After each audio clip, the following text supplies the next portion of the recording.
to our viewers, if you haven't met the lovely Sammy Power before, Sammy Power, I'm Cynthia. I wanted to have a couple with Sammy, have a chat to her, because we are women in our fifth decade. Are you fifth decade yet? Not yet. Sorry. Yes. You are? 54. Okay. Yeah, well, I'm 57 this year.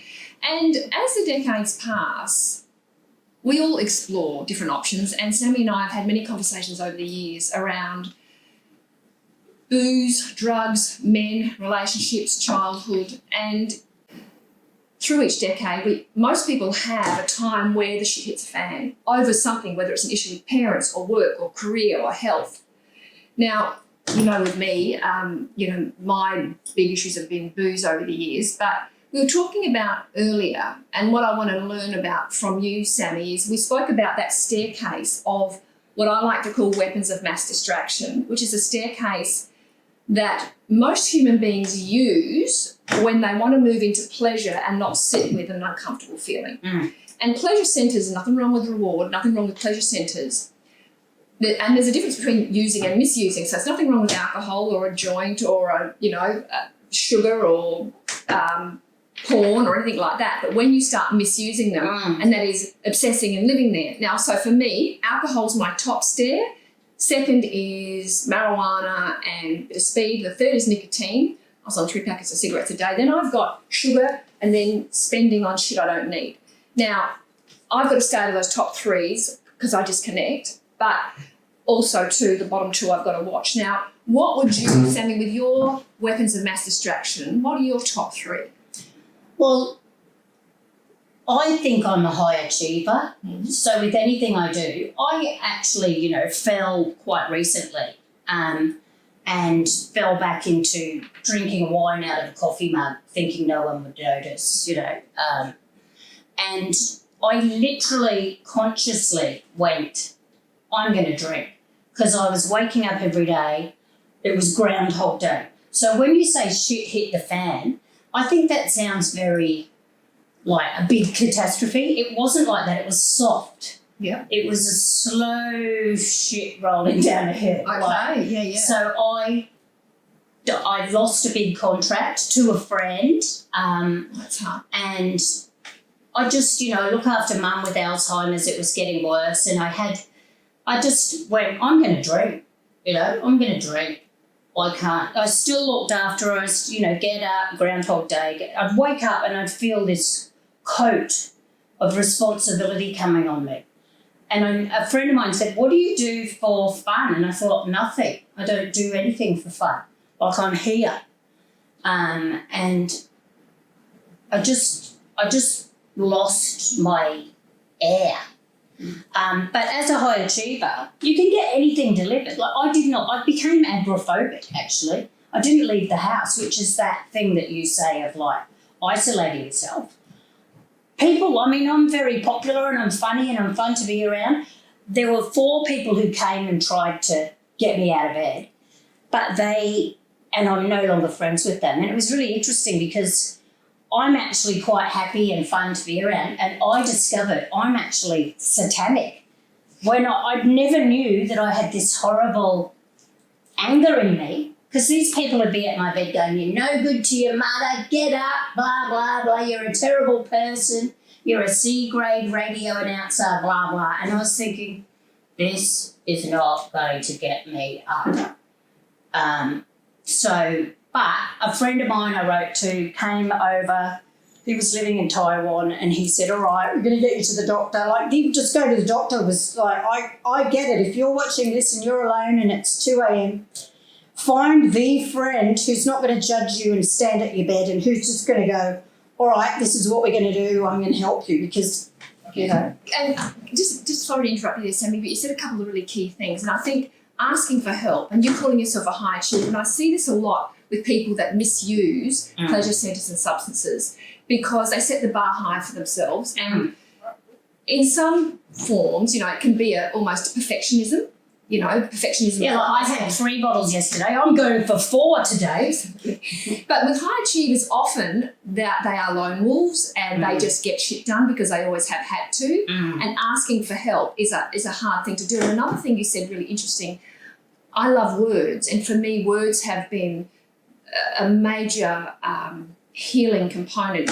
And I love, Sammy's got a little wand here, and words can be a weapon or a wand, and you just highlighted that beautifully. And if you have a look at, let's take religion out of it, and you mentioned satanic, and we all know about heaven and hell and God and the devil, but if you just have a look at the energy behind the way we use some language, and if you unpack the word live, so when we're living forward, like little plants growing up out of concrete towards the sun, the word live backwards is evil. And I believe our natural instinct as human beings, you put a newborn baby in somebody's arms, a natural instinct is to be loving and caring and gentle. Now, human beings grow when they're nurtured, and human beings regress when they're not. And what you just spoke about was this Groundhog Day, no joy, no love, no beauty, no hope. You are just on automatic pilot and getting shit done. Giving. Yeah. And these people coming and judging me, like they thought they were doing the right thing, and none of them are in my life anymore. Yep. 5 really good long-term, 30 years plus friends who were disgusted with me, and it's like, you have no idea what it's like to, I don't remember laughing. Yeah. I don't remember singing, and I used to, it's just like this dark, and depression cannot be, it's not something you can write in a book and, this is it, this is the script for it. It's like weird, and it's different with everyone. Absolutely. Like some people pick at their fingers, or I just go into this high achieving. How am I going to get the next wine delivered without being banned? And just like, okay, mum's dinner, Uber Eats. Like it's just. Can I I just want to unpack that word depression, because it's a word that I think that sometimes, and never pretending for one moment that I'm a clinician. I'm a recovering addict. I'm not here pretending, but I have worked with thousands of people. And whether I'm sitting with soldiers from the Australian Defence Force or elite athletes, this word depression, stress and anxiety, they get used as if there's something that's unusual and flawed about their state.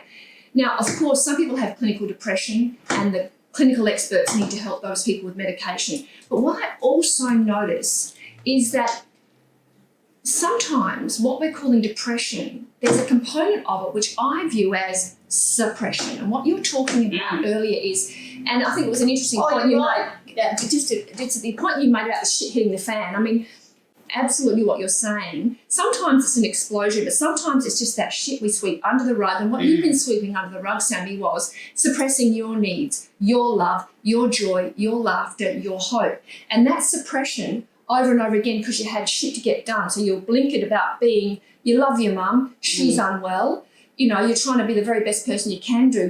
And you mentioned that cloak, almost like it was this heavy armour, which meant you've got to suppress your needs. And what that did was just render you regressed and went backwards and backwards into that darkness where there's I call it the pit. Absolutely. I don't say like depression, but I was in the pit. And that's the thing about it is, whether you call it depression or whatever, it's just in this pit, and it's finding the way out. Yep. And like one day you'll find the way out, or you won't. And a lot of people haven't, which is sad. One of my exes died at the front of my house. So I understand, but it's a very hard place. And I've done it a few times, and I love that saying, fall down 7, get up 8. I love it too. I've certainly done that. And another phrase that I heard, because I love reading, if you are in the pit, read everything you can. There's so much on the internet, the TED Talks, everything. Even any little thing that gives you something will get you out. But I heard this saying the other day, and I loved it. Addiction is the teenager.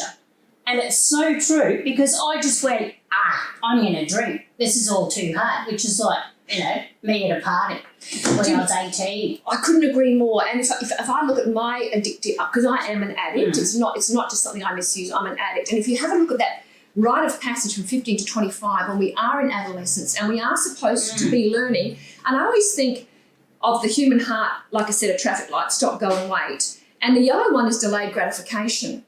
And if you haven't got an elder to teach you, and it's a bit like planking at a gym, you haven't got to hold your core. Holding your core and delaying gratification, I just think of that, the beautiful memes you see on social media of a little dog with a biscuit on its nose, like delaying gratification. And what an adolescent is supposed to learn how to do is, when there's a tough thing, like a tough issue, rather than going into fight and flight and getting a case of the fuckets, which is what addiction is basically, fuck it, I'm disconnecting. That's exactly what Instead of going into fight or flight or freeze, which is what we do when we go into bed and we just freeze in that dark place, if we don't resolve it and learn how to actually be present to that feeling, we repeat it. So we can either go into fight or flight, or what I love to say in recovery is rest and repair, and which is what you needed because you were so fucking tired.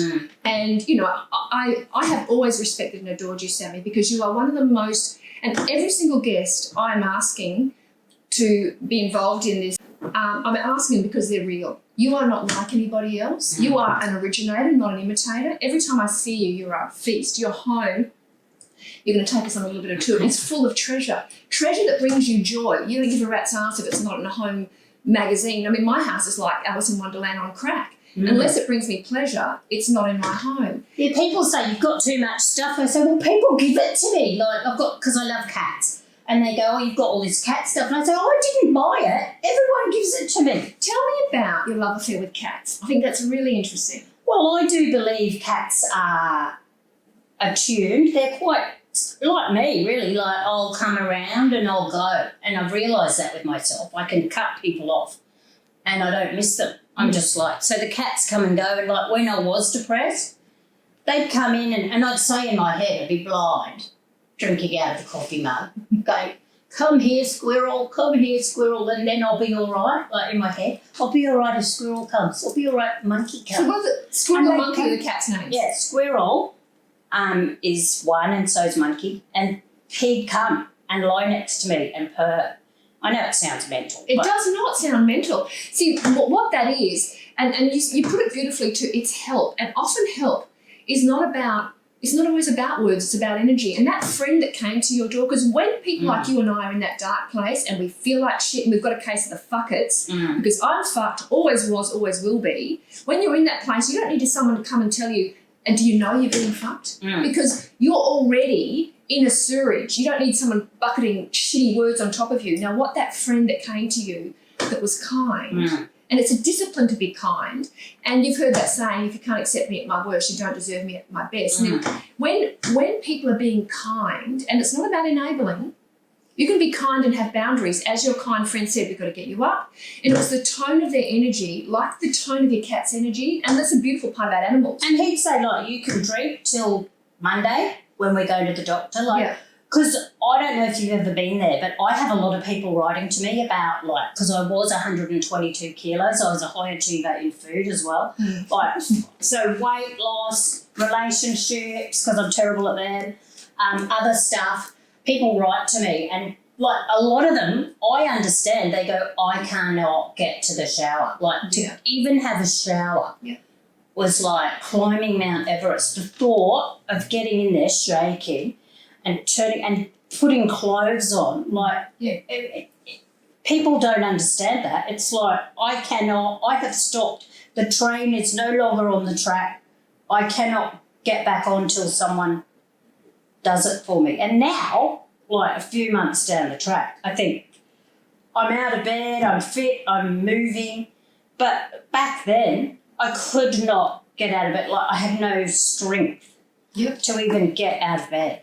And the thing is, as you sort of said, I love, Brené Brown uses this acronym, which I just love, and she said, if you want to live a big life, a full life, remember the word big as an acronym. B stands for boundary, I stands for integrity, and G stands for generosity. And so many people are generous without boundaries. And when that used to be me. Yeah. Not anymore. When we're generous without boundaries, you leave yourself open to exploitation, because there are people, if you're a giver, but you're not good at receiving, you're going to eventually do what you did, and many of us do, grind to a halt, because you've got nothing left in the tank. You can't give anymore.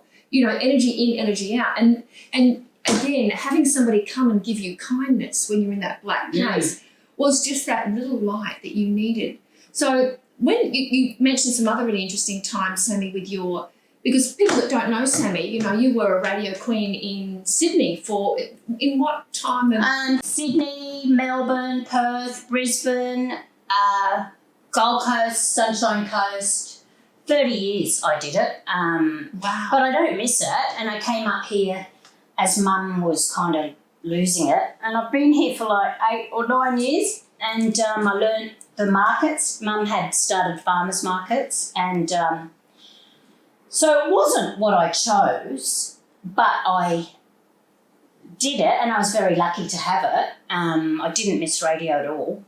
And it was kind of, I didn't realise till afterwards how stressful radio was, and I used to drink a lot then too.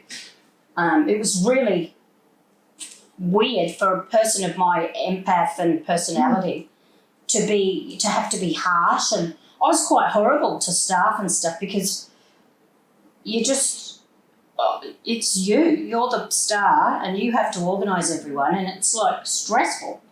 And delivering every day, because a lot of people go, oh, I could be a radio announcer, I'm funny, and I think, yeah, you could do it for maybe 2 days and then you've run out of your stories. Yeah. It's turning up every day with new stuff for 30 years. Yeah, just that is training. Yeah, so anyway, I don't miss it, and I did the markets, but a few times since then, like I was really fit and healthy, and probably 2 or 3 times in the last 9 years I've just gone, that's it, I can't cope anymore, because I'm not scared of spiders or snakes or anything like that. I'm scared of emotional pain. Okay, and if we just pause there, but getting back to that adolescent. Now, we're not, I'm not interested in shaming and blaming any parents, because I'm a parent and I've dropped the ball heaps of times. Mm. And a parent can only help their child with the level of emotional literacy that they were given with. And, you and I, as children, we were children back in the 60s and 70s, emotional literacy wasn't really kind of a thing. And if you think, really, women weren't voting prior to 1950. They're all smoking. I mean, it was just a time where emotional literacy wasn't a concern. So if you look at us as adolescents, I know for myself, with family breakdowns and working parents, and, what I didn't learn was that yellow light of delayed gratification. When I was having a big feeling, whether it might be excitement or jealousy or shame or confusion, what I found, alcohol was my first love, and then drugs later on became a second love. And what they do is, when you've got anxiety, what a child needs, especially an adolescent, is they need an older, calmer parent that can help them rest and repair and go, of course you're anxious on your first date. Of course you're anxious with your exams. And give them a library of options, but to help them actually feel validated and not anxious about being anxious. Now, teenagers like you and I that didn't download that app, we didn't learn that the yellow light flickering is actually your friend, like a yellow light at night when you're driving is your friend to tell you, get ready to slow it down and check your bearings. Yeah, because I'm very manic. So yeah, I get what you're saying, and my parents were wild. Like, I never knew that you couldn't do everything. Like, you know how some people go, oh, I'm going to get married and have kids, which I didn't do. I married myself. I never was told I couldn't do anything. So it never crossed my mind. So I was one of the first really outspoken females on the radio who had reality and shared their life, not just reading bits of gossip, or I'd say, oh, my boyfriend, or, he's like a pot plant, or, stuff. Yeah, I was one of those people. I've always been real and honest, and I think you don't get into trouble if you are. If people want to judge you and not be your friend, fine, go over there and sit crocheting stuff. And getting back to that generosity and integrity, I mean, the boundary component, as you sort of said, you didn't have boundaries, which actually helped you with creativity, but it has, and for myself as well, without boundaries, you actually don't keep yourself safe. Without that yellow light, sometimes we charge and go full on when it's dangerous, and then... Oh, yeah, well, you come like a stalker. I'm like a stalker because I want something and I can't have it, but I'm going to win. And it's not even about the person. It's like, I want to win. High achiever, and terrify people, as you can imagine. And it's interesting, you said earlier that, you said you have trouble with relationships, and wnever Men are my spiders. Well, I just think, regardless of, I always think, being someone who's also struggled with relationships, I really, empathise.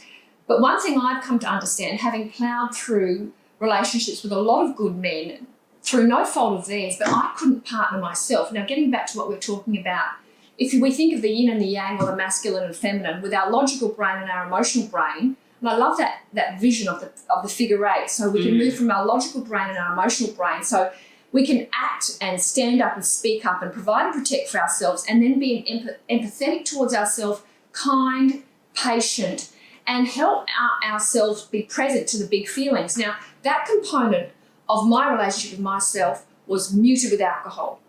So I didn't go into being present to any feelings. So when I got sober 24 years ago, I had this sewerage of unresolved stuff.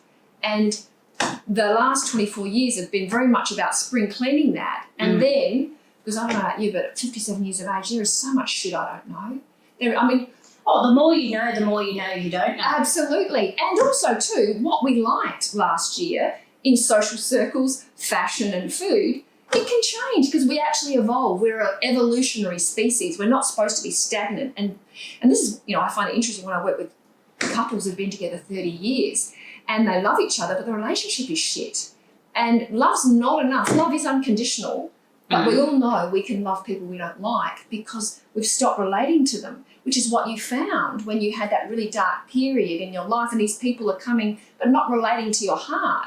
They're just in that, just do it, masculine, get up, stand up, trying to shame you with action when you needed kindness. And scaffolding, which I relied on so much. Like when I lost weight, the scaffolding to lose 60 kilos, like you have to be robotic. And talk to me about what drove that. I mean, when shit got real. I had a breakup. Okay. And I was suicidal. I hated being fat because I felt in my head I wasn't what I looked like. I just never looked down. I just don't like reality. Did you blame your weight for your breakup? Because no, obviously, I've always been kind of confident. I didn't. So that's interesting. And the thing is now, like, it doesn't make any difference. I'm still terrible with relationships. So whether I was thin or fat or whatever, it really doesn't make any difference. It's how you feel about yourself. So there can be very confident people who are 400 stone. I don't care. But I had to. So the process of losing weight, and it's really interesting because every pound that came off, I felt the feeling that I ate it on with. Like, this is the embarrassment of when the chair broke in front of my nieces and I ate 17 chickens like a glove puppet. This is when that guy said this to me. This is, I felt it. So I had to I was sober. It was like, you're right, the sewerage as it came off. And I did feel good about myself, but I never have had that. I don't know what it's called, serotonin or something. When people do exercise and they get those endorphins or dolphins or whatever. I've never had that. I just go, oh, thank God that's over. Yeah. I've never felt good. Although driving away sometimes I feel like a martyr. Like Mother Teresa, I've just done exercise, Yeah. But I really maintain that not everybody has different skill sets. And if you look at the way Mother Nature scatters different temperaments within a tribe, I've never enjoyed exercise and I can bullshit myself and try to, but I feel like I'm punishing myself. Doesn't matter what it is. But I'm a spiritual athlete. I'll meditate every morning.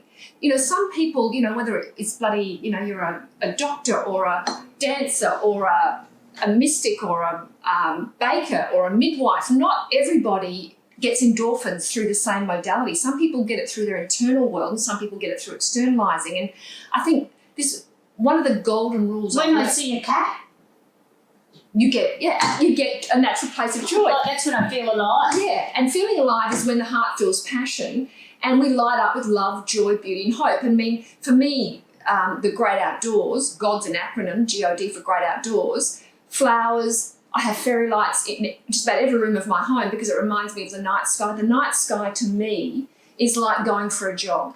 That fires up my heart with magic.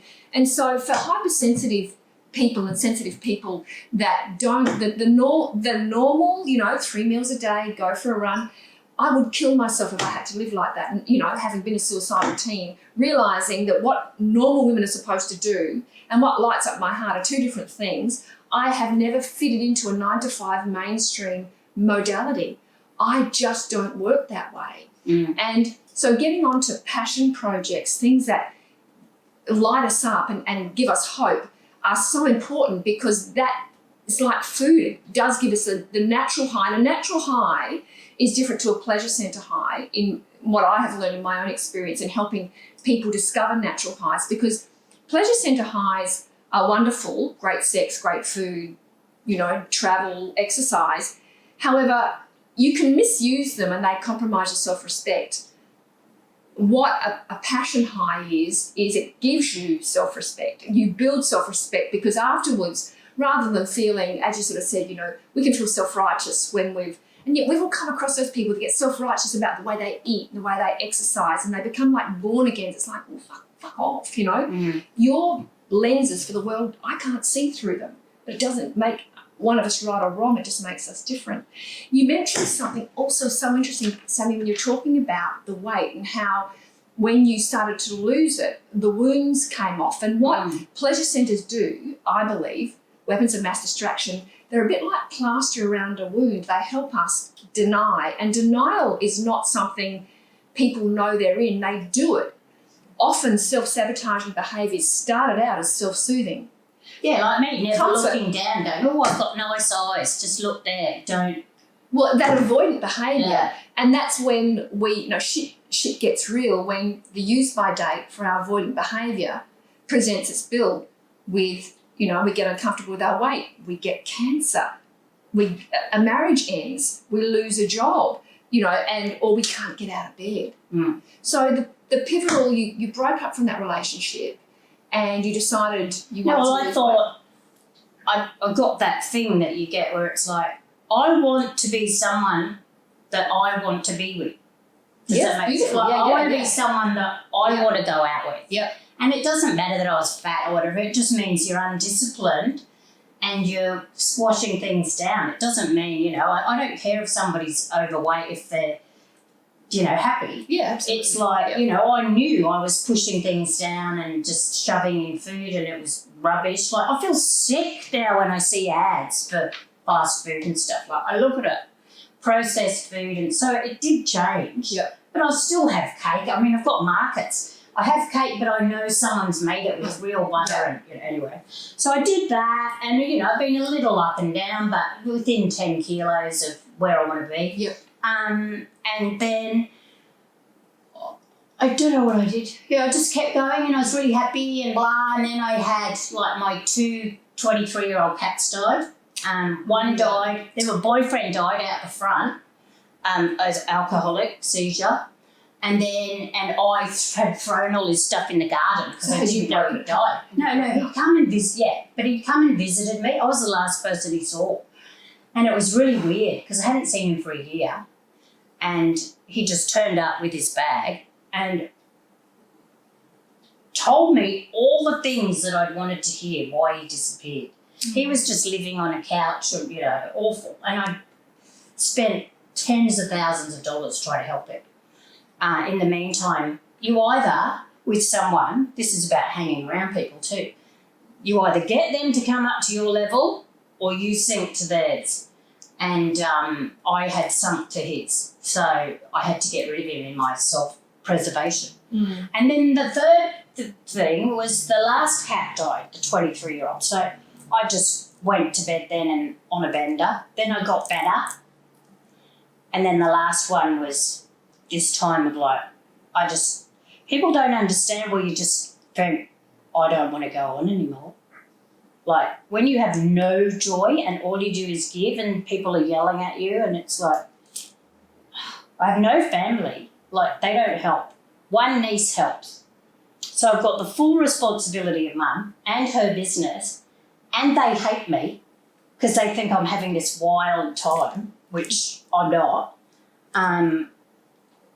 It's not fun answering the same question 50 times in an hour about where her cat is. Yeah. She thinks she lives on the Gold Coast, but she's funny and I can handle it and I can do it and I am lucky that I got this job and all of that, but it's not fun.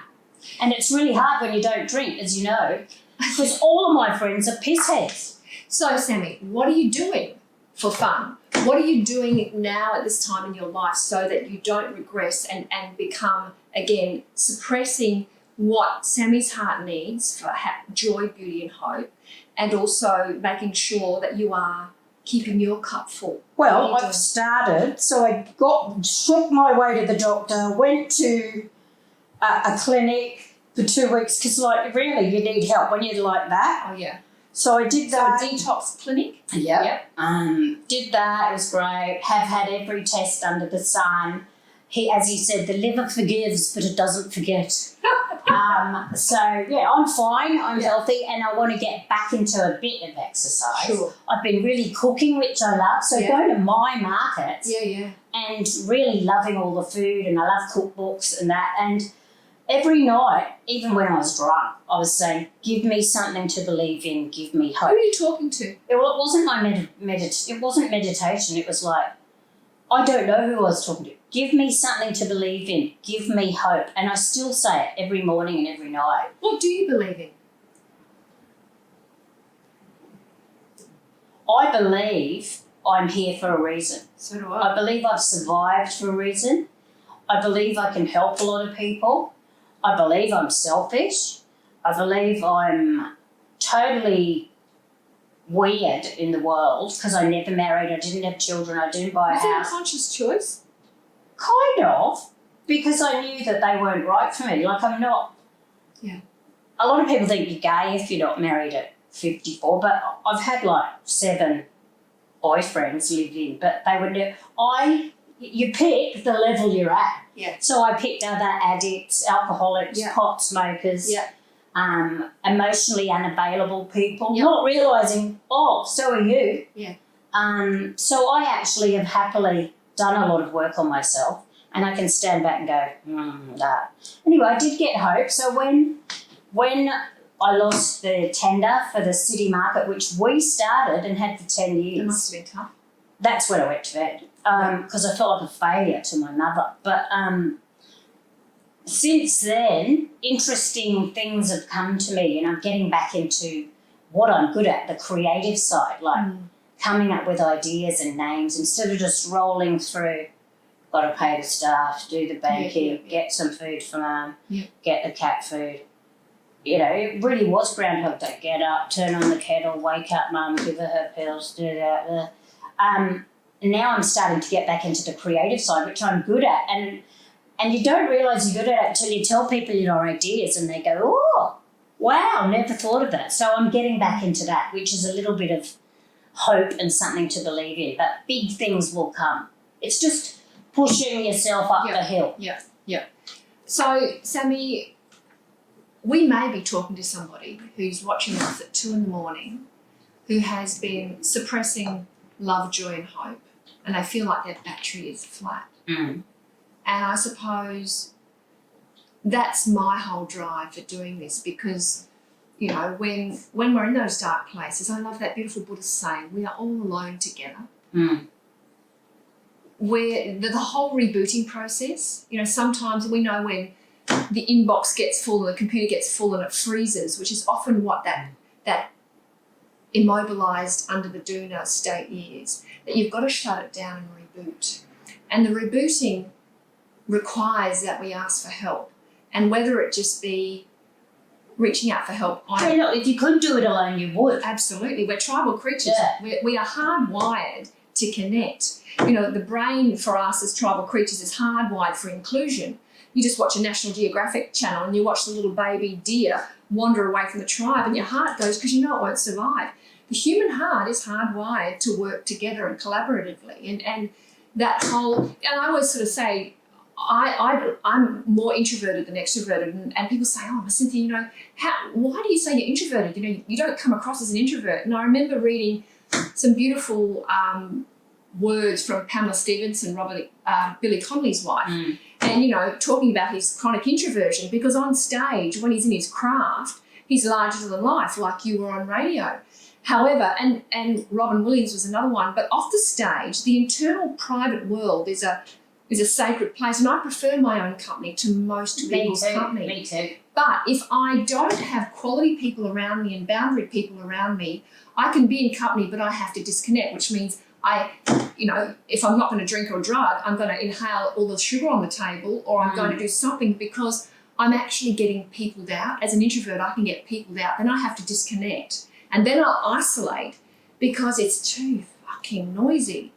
And what I've learned... Mum calls it turning your headlights off. Well, yeah, but the trouble is turning them back on can be a problem. And because it's actually, when I have people say to me, oh, Cynthia, I just think it'd be easier on my own out of a relationship. And as a woman that's been single, done chapters in my life single, it is easier. However, you don't evolve as much as you could. You don't tap your true potential because partnership, I'm not talking about Who wants it easy?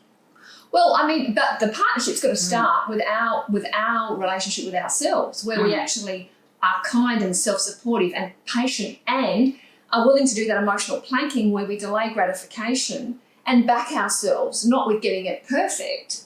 I fuck up on a regular basis in relationships with people out there because there are very few that get me, and I'm quite intense.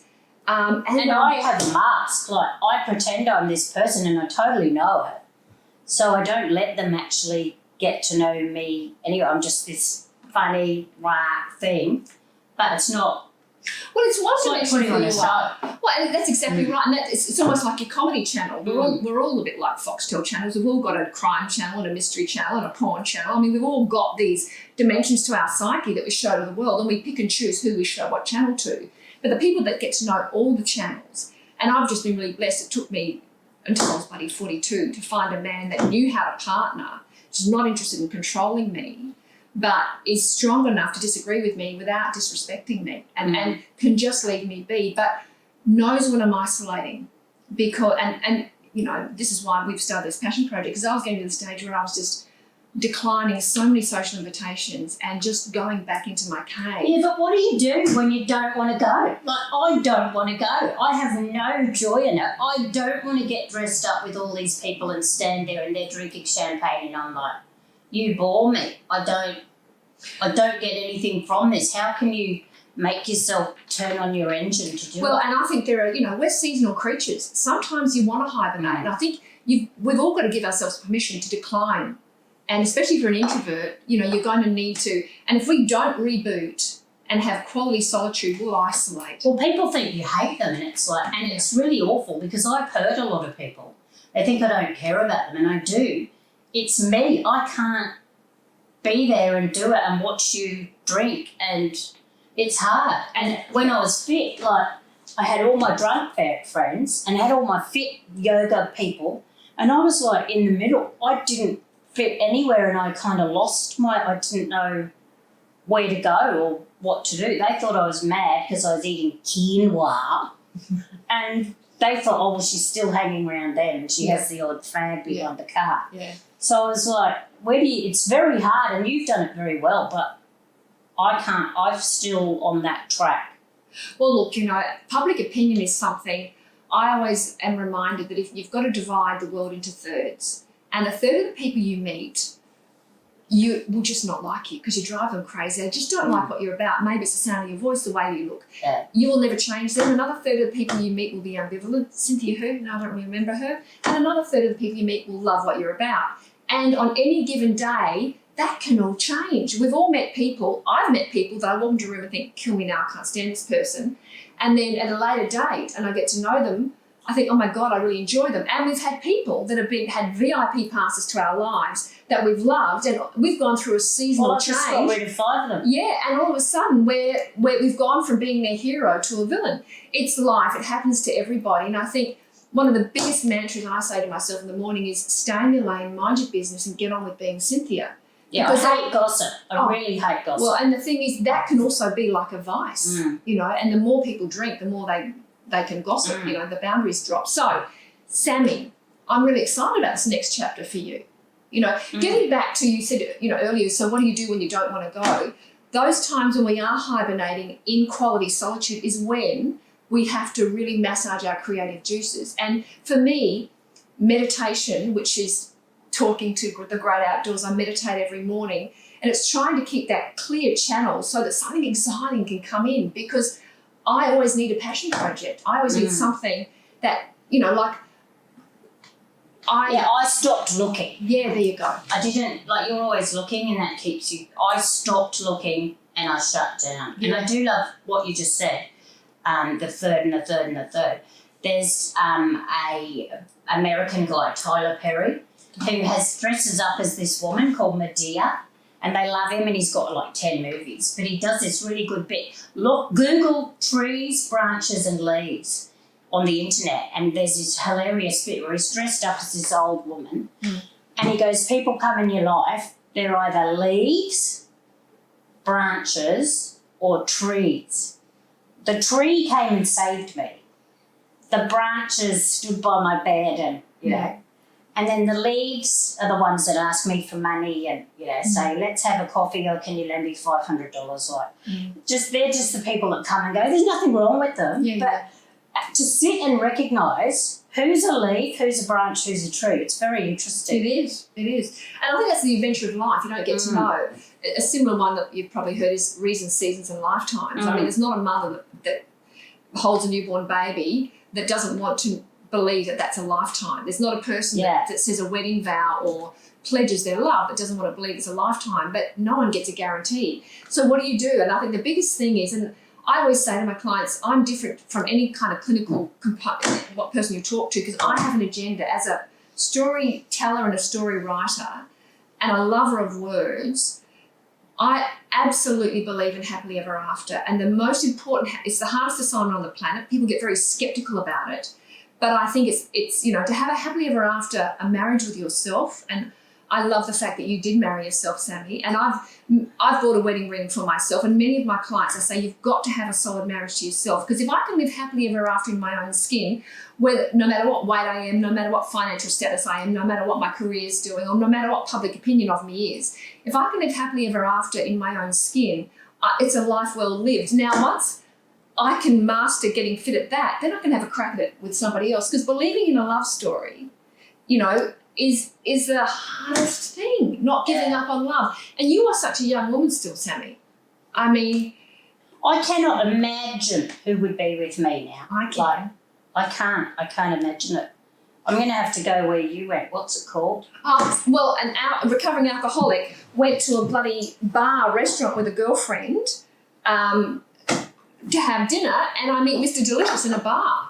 You know, the one place that you're not supposed to hang out. You know, that's where I met him. But I suppose what I'm interested in is, you said before that, you know, and we've spoken about weight, because confidence is sexy. You know, you look at someone like Jack Nicholson. I mean, he's not a stereotypically good-looking man, and he's got a bit of a paunch. But I think he's sexy and confident. Yeah, but women don't look at that. Women are men are more, and I hate to be general, but men are more likely to want a more size 8, 10, 12 woman than a size 20 woman. Whereas women kind of go for the humour and the... Do you know what, Sammy? I believe that. I'm going to disagree with disrespect, because 40% of my client base is men between 45 and 65. And I think that's an urban myth that women perpetuate. Because the men... Now, there's a difference between a boy and a man. Now, you've got the Hugh Hefner playboy, and there are many males that are boys in their 70s and many males that are men in their 20s. And the difference between a man and a boy is a man is interested in the whole package. And one thing I have observed... No, I agree with you. Yeah, you know what I mean? And the thing is, you know, a man that's looking for a woman, and I have them on my couch and I know them, and they are not interested in... They want the whole package, and they themselves know. And look, I've got men that are obsessed with human growth hormones and running marathons and trying to keep a six-pack at 70, and they're so fucking dull. As are women in their 4th and 5th decade. We all want to be the best of our ability, but, you know, I'm not interested in having arms like Madonna or an ass like Madonna. I'd rather put on a pair of Spanx and just get on with it. Why can't we be addicted to Spanx rather than How good are Spanx? Just love them. But most men, 45 and over, if they've got a woman's heart, because sex drive drops off, and heart connection and romance and intimacy, you know, a woman that knows how to look them and kiss them with her heart and hold their hand and laugh and cry with them, that's a turn on. And I don't think that's gender specific. I work with same-sex couples, and the older you get, that heart turn on is more important than anything else. And I honestly know it to be true, because in my little backyard of Brisbane, I hear beautiful men saying that they don't. Sorry about the noise on the table, people. Yeah, it's a very old table. I keep like pressing me. me. Sammy keeps giving me the eyes and the signal. I keep doing it. Sorry about that background noise. But I think you are ripping yourself off, Sammy. I think it's an outdated belief system. By 50, they're going to have to accept you for a whole lot of things. When you're 20, they do It's a different thing. It's actually quite interesting because I have a younger man that I hang around with, and he tries to go out with other women. And after 2 weeks, he's bored because they're not me. Yeah. Do you know what I mean? Yeah. Like, it's funny, but I could never be with him because he's a lot younger and I feel bad about myself. Does that make sense? It does, but I think I always think about is it Steely Dan, Hey 19? Mm-hmm. You know, she doesn't know who Aretha Franklin is. I just think one of the lovely parts about partnership is people that, you know, within maybe a 5 to 10 year decade, but they know the music. Yeah, you don't have to be the teacher. Absolutely. They're giving you something. Yeah, their skin is sagging, their eyesight is fading, and they're as deaf as you are. And that can be a humorous kind of form of connection. So, Sammy, just, is there anything else you want to share with our viewers that you feel that you're really, Oh, look, I've been up there earning 600 grand. I've had nothing.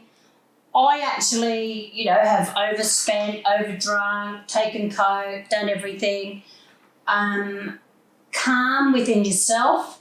Just calm. I'm not looking for wild happiness. Just being calm is a beautiful feeling. Yeah. And if it's lying on the ground patting a cat, who cares? Don't worry what other people think. Absolutely. If you are in a hotel room and you're sad or wherever you are and you're just thinking, I need some help, I'm never going to get out of this, go through, someone in your life must be able to come and help you. Yeah. Or get yourself to the doctor and say, I need help, because you can get out of this hole and you will have a life again. And I never thought I would either. I thought, this is it. I don't care if I die. Because it's not suicide and stuff. It's not caring too much. That's where people go wrong. It's not caring at all. Yeah. You don't care at all. So you've lost the spillage of what it will do to Cynthia or my mother, or it's just like, I don't care. And the common theme was you stopped caring about yourself. And now you're being kind to yourself and you're caring about yourself. I'm fantastic. Goodbye. Bye.